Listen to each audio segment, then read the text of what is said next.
friends, I am Swarnika Verma, UGC NET educator from SLV classes. Today we are going to learn about death of a partner in accounting and auditing, paper 2, commerce, subject code 08. But before starting these, I wanted to say something about my YouTube channel SLV classes. If you really like my contents and videos, please like, share, comment and subscribe. And for the subscription, hit the bell icon ting ting ting. Then you will get the notification related to my latest videos. And lastly, follow me on Instagram. Guys, come to the topic. Death of a partner. The problem which arise in case of death of a partner are similar to those of retiring partner, except that the death of a partner may occur at any time. For example, किसी एक firm में 3 partners है, उसमें से किसी एक partner का death हो जाता है तो कुछ प्रॉब्लम फेस करने होते हैं। वो प्रॉब्लम्स क्या क्या होते हैं वो डेथ ऑफ अ पार्टनर में हम लोग पढ़ेंगे कि किसको कितना प्रॉफिट मिलता है, किसको कितना लॉस बियर करना पड़ता है और डिसीज पार्टनर के एंट्रीज कैसे किए जाते हैं। According to this, the problem which arise in case of death of a partner are similar to those of retiring partner. It means जो भी प्रॉब्लम फेस करते हैं फर्म वो किसके सिमिलर होता है, रिटायरिंग पार्टनर के। रिटायरिंग पार्टनर के बारे में हम लोग प्रीवियस टॉपिक में पढ़ चुके हैं कि क्या है, उसमें कैसे एंट्रीज की जाती है, उसी के रिगार्डिंग क्या है। Death of a partner same होता है but except that the death of a partner में occur at any time. Retiring partner जो होता है उसका एक फिक्स्ड होता है कि रिटायर कब होगा, वो कौन से डेट पे होगा, लेकिन किसी का डेथ निश्चित नहीं होता, किसी का डेथ डिसाइड नहीं होता है। इस वजह से यहाँ पर इससे ये लिखा है कि डेथ ऑफ अ पार्टनर में अकर एट एनी टाइम, मतलब किसी भी पार्टनर का अगर डेथ हो रहा है तो वो कभी भी हो सकता है, कोई फिक्स टाइम नहीं है, कोई फिक्स डेट नहीं है। Whereas the retirement of a partner death is planned, that is he is allowed to retire on the last date of an accounting period. Whereas जो रिटायरमेंट होता है किसी भी पार्टनर का वो कौन से डेट पे होता है, last date of an accounting period, यानी किसी भी एक अकाउंटिंग पीरियड के जो लास्ट डेट होते हैं उसमें रिटायरमेंट होता है एक पार्टनर का। बट किसी भी पार्टनर का डेथ डिसाइड नहीं किया जा सकता, उसका कब डेथ होगा वो डेट हम लोग नहीं डिसाइड कर सकते हैं। The accounting treatment of the death of a partner is almost the same as in case of retirement. जो अकाउंटिंग ट्रीटमेंट होता है किसी भी पार्टनर के डेथ का वो किसके सिमिलर होता है, almost the same as in case of retirement. बहुत सारे जो उसमें एंट्रीज वगैरह होता है वो रिटायरमेंट की कंडीशन में जो होते हैं वो सिमिलर होता है, लेकिन आगे बहुत सारे डिफरेंसेस भी है, वो आगे हम लोग पढ़ेंगे। The legal representative of deceased partner will be entitled to receive from the firm the amount due on account of the following. Deceased partner means जिसकी डेथ हो गई है, जो पार्टनर की डेथ हो गई है उसके बारे में बात हो रहा है। The legal representative of deceased partner will be entitled to receive from the firm, मतलब जो लीगल रिप्रेजेंटेटिव है डिसीज पार्टनर के उनको फर्म से कुछ रिसीव करना है। The amount due on account of the following, जो भी अमाउंट ड्यू है उसको रिसीव करना है। कैसे करेंगे, कौन से अकाउंट को करेंगे देखते हैं। Capital standing to the credit of his capital account. Second, interest on capital if any to the date of death of a partner, जो भी इंटरेस्ट कैपिटल पर है उसको मिला है, इफ एनी अगर होगा तो, to the date of the death of a partner, जब तक वो पार्टनर का डेथ हो जाता है उस डेट तक पे जो भी अगर इंटरेस्ट है, अगर उसको कुछ मिल रहा है तो वो इसमें इंक्लूडेड होगा। Third point, share in the goodwill of the firm, मतलब अगर फर्म का गुडविल अच्छा गया है तो उसमें से इसको शेयर मिलेगा। Next, share in the revolution of assets and liabilities, revolution of assets and liabilities में भी शेयर मिलेगा। Share in the accumulated reserve में भी मिलेगा। Share in the undistributed profit, जो भी अनडिस्ट्रीब्यूटेड प्रॉफिट है उसमें भी शेयर मिलेगा। Share in the profit of the firm from last balance sheet to the date of his death, profit of the firm from last balance sheet, जो भी last firm का balance sheet है उसमें से जो भी प्रॉफिट है उसके डेट तक, उसका जब तक डेथ हुआ है उस डेट तक जो भी प्रॉफिट उसको बना है उसको मिलेगा, वो इसमें इंक्लूडेड है। Share in the joint life policy, joint life policy में जो भी शेयर है वो भी इंक्लूडेड है। Salary if any due to him till the date of his death. जो भी सैलरी है, अगर है उसकी salary if any due to him till the date of his death, जो भी उस जैसे उसका डेट का कोई डेट है, उस डेट पर वो डेथ कर गया है, तो उस डेट तक उसकी जो भी सैलरी बनेगी वो भी इसमें इंक्लूडेड है, जो कि उसको रिसीव करना है। Legal representative of the deceased partner जो है वो इसको रिसीव करेंगे। ये सारे 9 पॉइंट्स जो है, और ये सारे किस में जाएगा, एंट्रीज के क्रेडिट साइड में जाएगा। Further the amount due to deceased partner is reduced by, जो भी अमाउंट है, जो भी ड्यू अमाउंट है वो डिसीज पार्टनर का वो रिड्यूस्ड होगा। कौन कौन से अकाउंट से रिड्यूस होगा देखते हैं। ड्रॉइंग्स, जो डिसीज पार्टनर का ड्रॉइंग्स होगा वो भी रिड्यूस होगा। इंटरेस्ट ऑन ड्रॉइंग भी रिड्यूस होगा। अनडिस्ट्रीब्यूटेड लॉसेज अगर है उसके कोई, if any, should be transfer to his executors account. जो भी अनडिस्ट्रीब्यूटेड लॉसेज है उसका, जैसे लॉस किसी फर्म को हुआ है और उसके पहले ही वो डेथ कर गया है वो पार्टनर, तो जो भी है लॉसेस आएगा वो किस में ट्रांसफर हो जाएगा, एग्जीक्यूटर्स अकाउंट में ट्रांसफर हो जाएगा। देन द अमाउंट में बी पेड इमीडिएटली, और उसके बाद क्या होगा कि वो जो भी अमाउंट है वो या तो इमीडिएटली पेड हो सकता है और बाय इंस्टॉलमेंट, या तो इंस्टॉलमेंट के जरिए पेड हो सकता है। If payment is made by instalment, अगर पेमेंट जो है वो इंस्टॉलमेंट पर होगा तो it will carry interest 6% per annum. अगर इंस्टॉलमेंट में पेमेंट होगा तो उसका इंटरेस्ट कितना होगा, 6% per annum, means 6% per annum पर उसका इंस्टॉलमेंट पर वो उसको इंटरेस्ट देना पड़ेगा। Guys, come to the topic. Here we can see deceased partner's capital amount कैसे फाइंड आउट करेंगे, ये यहाँ पर देखते हैं। डेबिट में जो आएगा इस साइड लिखेंगे और क्रेडिट में जो आएगा वो इस साइड लिखेंगे। देखते हैं डेबिट साइड में क्या है। टू ड्रॉइंग, जैसे भी जो भी है डिसीज पार्टनर का ड्रॉइंग वो यहाँ पर लिखेंगे और यहाँ पर उसका अमाउंट लिखेंगे। टू इंटरेस्ट ऑन ड्रॉइंग भी डेबिट साइड आएगा। टू लॉस ऑन रिवोल्यूशन भी डेबिट में आएगा। To profit and loss account up to date of death debit side आएगा। To deceased partners executor account, जो भी डिसीज पार्टनर का एग्जीक्यूटर अकाउंट है वो भी डेबिट साइड में आएगा। तो गुडविल अकाउंट, उसका जो गुडविल अकाउंट है वो भी डेबिट साइड आएगा। फिर देखते हैं क्रेडिट साइड क्या आएगा।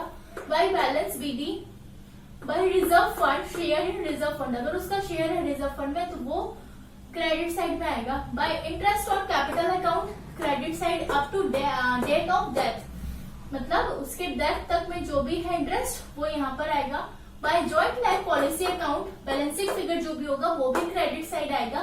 By profit and loss account up to date of death, यहाँ पर लॉस है, जो भी प्रॉफिट एंड लॉसेस होगा उसके टिल जो भी डेट है डेथ का, उस समय तक जो भी लॉसेस वगैरह है, जो भी प्रॉफिट है वो यहाँ पर आएंगे क्रेडिट साइड में। At the time of death of a partner, deceased partner's executor are entitled to share the profit earned by the firm from the beginning of the year till his death. It means partner के death के time जो disease partners executors होते हैं वो firm को जो भी profit होता है at the beginning, means starting में, अगर फर्म का जो डेट है स्टार्ट करने का उस डेट से लेके जो थर्ड पर्सन जो एक्सपायर कर रहा है जो भी पार्टनर, उसके डेट ऑफ डेथ तक जो भी प्रॉफिट हो रहा है फर्म को, उसको वो लोग क्या करते हैं, डिसीज पार्टनर्स एग्जीक्यूटर क्या करते हैं, शेयर करते हैं। The deceased partner's share profit is to be determined on the basis of time और turnover। जो भी डिसीज पार्टनर्स का शेयर होता है प्रॉफिट का वो कैसे डिटरमाइन किया जाता है देखते हैं। On the basis of time and turnover, it means time basis and turnover और सेल्स बेसिस पर डिटरमाइन किया जाता है, इसको निकाला जाता है। What is time basis? If the time basis is used, the profit will be assumed to have arisen uniformly over the year. Suppose the total profit for a year is rupees 48,000, means total profit कितना दिया है एक साल का